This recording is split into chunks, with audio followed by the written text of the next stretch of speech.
నమస్తే. తెలంగాణలో ముఖ్యమంత్రి చేసిన వ్యాఖ్యలు పెద్ద ఎత్తున చర్చకు వస్తున్నాయి. గతంలో అప్పుల కుప్పగా మారిందని చెప్పి మాజీ ముఖ్యమంత్రిపై కేసీఆర్పై చాలా ఆరోపణలు విమర్శలు చేసిన రేవంత్ రెడ్డి. ఆయన ముఖ్యమంత్రి అయిన తర్వాత సేమ్ అదే ధోరణి కనిపిస్తూ ఉందని చెప్పి తెలంగాణ ఉద్యమకారులు, తెలంగాణలో ఉన్నటువంటి ప్రజలంతా కూడా మాట్లాడుకుంటారు. దీనిపై మాట్లాడదాం మనం. కోదాడ మాజీ ఎమ్మెల్యే బొల్లమల్లయ్య గారు ఉన్నారు నాతో పాటు. నమస్తే నమ్మగా. ముఖ్యమంత్రి మాటలు విన్నారా నిన్న? చెప్తూనే ఉన్నాడు, రోజు చెప్తూ ఉన్నాడు. ఈరోజు నిన్న మామూలుగా బహిరంగంగా చెప్తున్నాడు. ఓకే, మీ అంటే మీరు చేసిన అప్పుల వల్లనే ఇట్లాంటి పరిస్థితి ఉందని చెప్పి మాట్లాడుతున్నారు. ఆయన అంటున్నాడు కదా, చేతగాని దద్దమ్మ మాటలు అవి.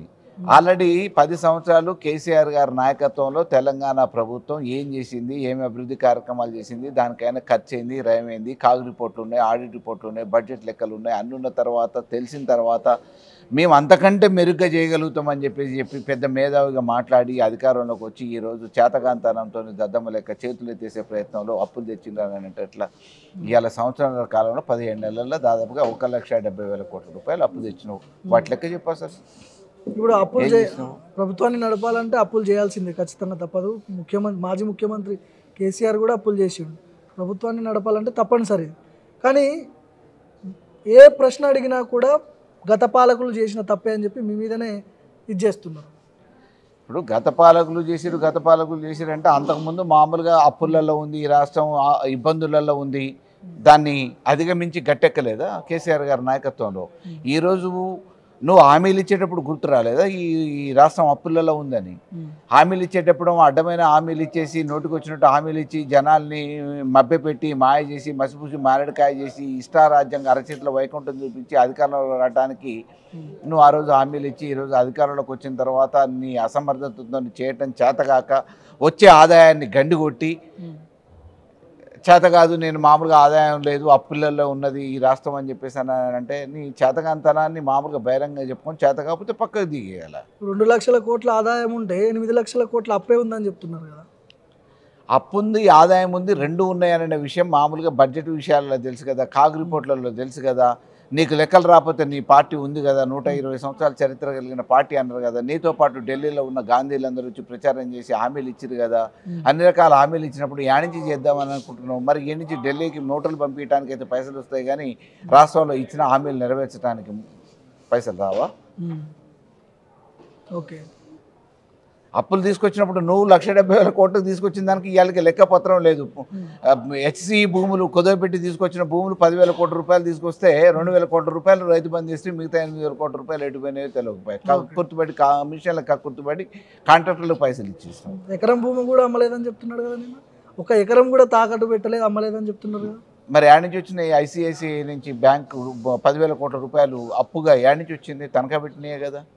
హెచ్సి భూములు తనఖా పెట్టినాయి, తనఖా పెట్టిన భూములే కదా, యాడ్ నుంచి వచ్చినాయి. మరి విమర్శలు ఎవరైనా చేయొచ్చు, ఎవిడెన్స్ లేకుండా ఎట్లా ఇది చేస్తారు ప్రతిపక్షాలైనా? బ్యాంక్ ట్రాన్సాక్షన్ ఉంది కదా, బ్యాంక్ ట్రాన్సాక్షన్ ఉంది. అందుకే మేము ఎంక్వైరీ చేయమని చెప్పినాం ఆర్బీఐని.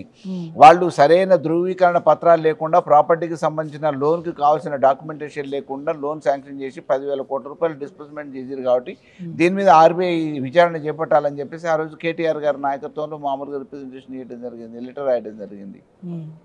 అప్పులు పుడతలేవంట, ఎవరు నమ్ముతలేరంట. ఇట్లాంటి పరిస్థితి ఎందుకు వచ్చింది ముఖ్యమంత్రికి? ఆయనకి అంటే ఈరోజు తెచ్చుకునే సమర్థత లేదు, ఆయన మాటను నమ్మే పరిస్థితి లేదు, ఆయన చెప్పే లెక్కలకి చేసే పనులకి పొంతం లేదు. కాబట్టి ఈ తెలంగాణ మొదటి నుంచి ఆయన ఈ సీట్లో కూర్చున్న మొదటి నుంచి లంకెల బిందెలు ఉన్నాయనుకొని వచ్చినా ఖాళీ బిందెలు అవపడుతున్నాయని చెప్పుకుంటూ వస్తున్నాడు. ఎంతసేపు ఆయన చూపు, ఆయన దృష్టి అంతా ఇక్కడ ఉన్న ఖజానా మీద, ప్రజాధనం మీద, దాన్ని ఎట్లా కొల్లగొట్టాలనే దాని మీదనే ఉన్నాడు. ఆ క్రమంలో ఆయన ఏ రకంగా పరిపాలన కొనసాగించాలి, ఇచ్చిన హామీలను ఎట్లా నెరవేర్చడానికి ఏం చేయాలనే ఆలోచన, అవగాహన, అనుభవం రెండూ లేవు. కాబట్టి ఈరోజు ఇబ్బంది పడుతూ చేతులు ఎత్తే ప్రయత్నం చేస్తూ ఉన్నాడు. అనుమూల ఆస్తులు పెరుగుతున్నాయి, అనుమూల కుటుంబాల ఆస్తులు పెరుగుతున్నాయి అని చెప్పి ఇంతకుముందు కేటీఆర్ కూడా మాట్లాడాడు. నిజంగానే అట్లాంటి పరిస్థితి ఉందా తెలంగాణలో? ముఖ్యమంత్రి కావటానికంటే ముందు ఉన్న ఆస్తులు ఏంది, ముఖ్యమంత్రి అయిన తర్వాత వాళ్ళ కుటుంబానికి పెరిగిన ఆస్తులు ఏంది అనేది వివరాలు ఉన్నాయి కదా. రిజిస్ట్రేషన్, స్టాంప్స్ అండ్ రిజిస్ట్రేషన్ డిపార్ట్మెంట్లోనే వచ్చేస్తాయి కదా. దాంతోపాటు 4th సిటీ పేరు మీద చుట్టుపక్కల కొన్న భూములన్నీ కూడా ఆ కారణంగానే కదా కొన్నది. ఆయన ఆస్తులు పెంచుకుంటున్నాడు, రాష్ట్ర ప్రభుత్వ ఆదాయం తగ్గుతూ ఉంది, ఆదాయం గురించి పట్టించుకోవట్లేదు. రాష్ట్ర ప్రభుత్వ ఆదాయం గురించి కాకుండా ఆయన హవాన్ని నడిపించుకోవడానికి, ఆదాయాన్ని పెంచుకోవడానికి ఏం చేయాలనే ఆలోచనలో ఉన్నాడు తప్ప ఢిల్లీకి ముడుపులు పంపించేసి సంచులతోని మూటలతోని ఆయన సీటుని కాపాడుకునే ప్రయత్నం జరుగుతుంది తప్ప రాష్ట్ర ప్రజలకు ఇచ్చిన హామీల గురించి ఆలోచించే స్థితి పరిస్థితి ఆయనకు లేదు.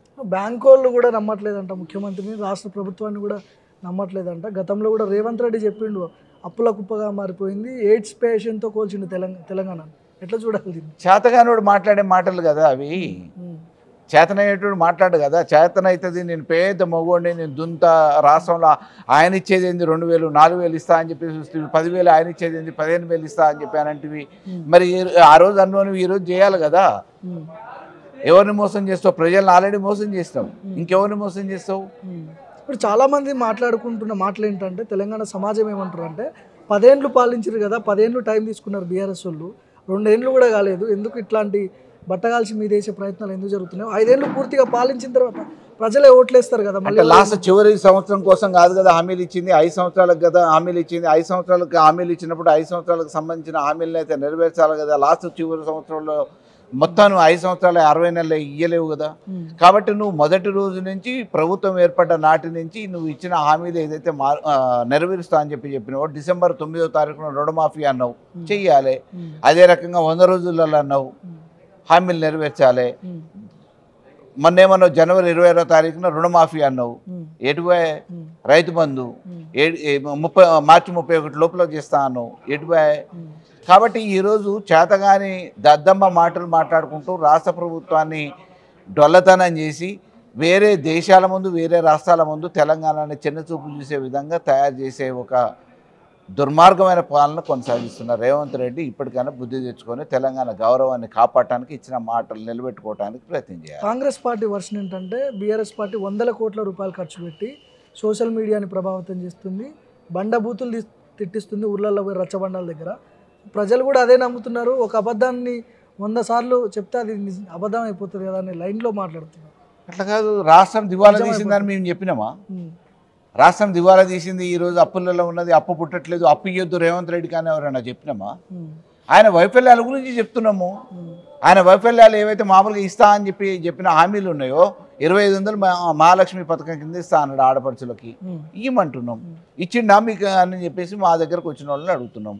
ఇవాళ హైడ్రా పేరు మీద జరిగిన ఇబ్బందిని దృష్టిలో పెట్టుకొని మూసి బాధితులందరూ మా ఆఫీస్కి లైన్ కట్టారు, ఆదుకుంటామని చెప్పినాం, ఆదుకున్నాం, న్యాయపరమైన పోరాటం చేసినాం. లగచర్ల ఇష్యూ ఉంది, అక్కడ గిరిజనుల మీద దాడులు జరిగినాయి, గిరిజనుల పక్షాన నిలబడ్డాం.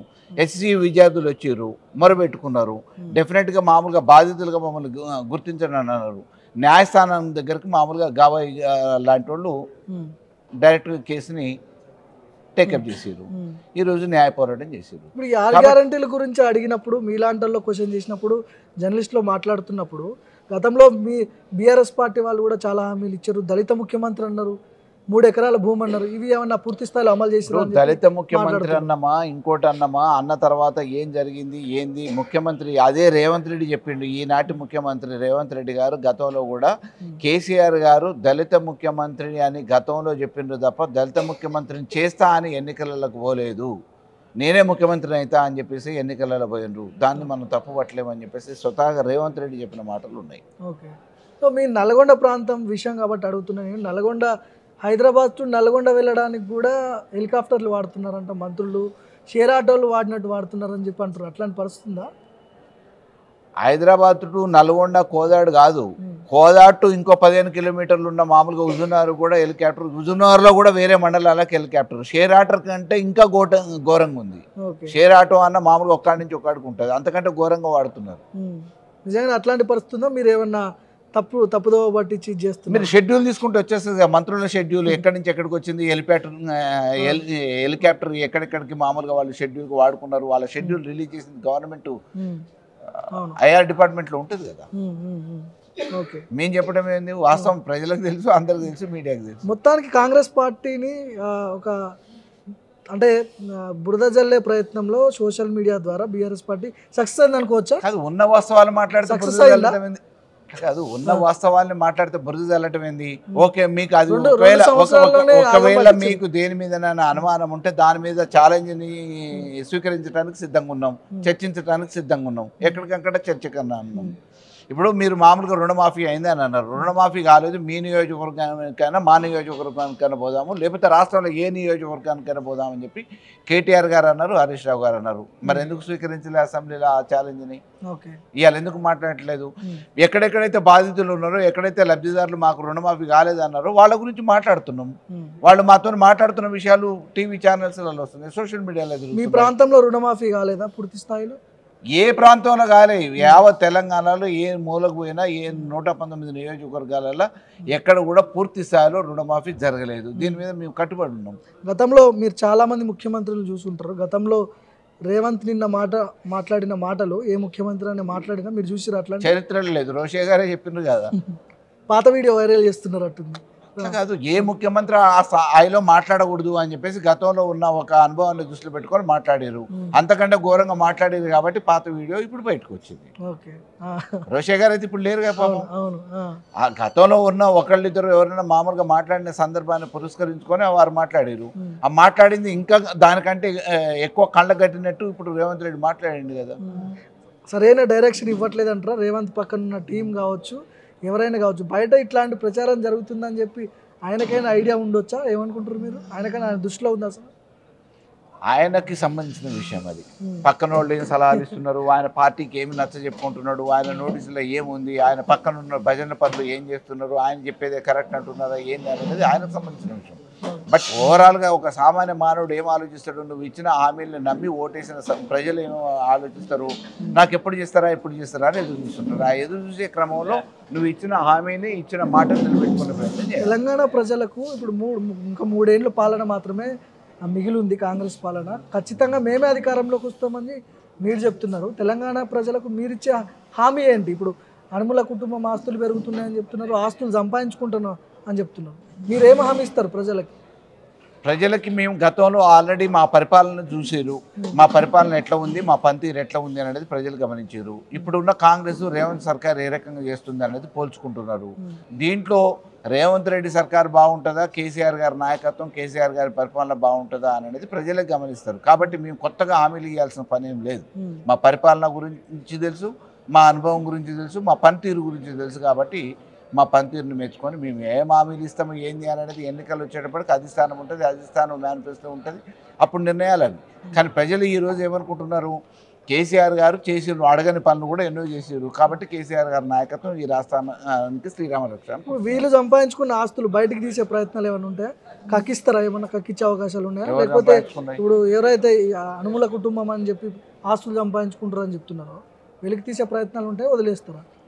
అది రేపటి భవిష్యత్తులో. ఇప్పుడు మామూలుగా చట్టం పని చట్టం మీరైతే నమ్ముతున్నారు కదా అధికారంలోకి వస్తామని చెప్పి. ఉన్నాయి కదా, అధికారంలోకి వస్తాం డెఫినెట్గా. రేపు చట్టం చేసుకునే పని చట్టం దాని పని అది చేసుకుంటుంది. దాని గురించి ఇప్పుడు ఆయన మామూలుగా మేము ఏదో చేస్తాం, అది చేస్తాం, ఇది చేస్తామని ఆయన లెక్క మాట్లాడడం కదా. ఓవరాల్గా ఏం చెప్తారు ముఖ్యమంత్రి మాట్లాడిన మాటలకి? ఆ రోజు అధికారం కోసం మభ్యపెట్టి మాయ మాటలు చెప్పిన రేవంత్ రెడ్డి ఇవాళ బహిరంగంగా ప్రజలకి క్షమాపణ చెప్పాలి, చెంపకాయలు వేసుకొని నాతోని చేత కావట్లేదు, నేను అసమర్థుడిని, చేతగాని మాటలు చెప్పినా అని చెప్పేసి ఈరోజు ప్రజలకి క్షమాపణ బేషరతుగా చెప్పాలి. రైట్.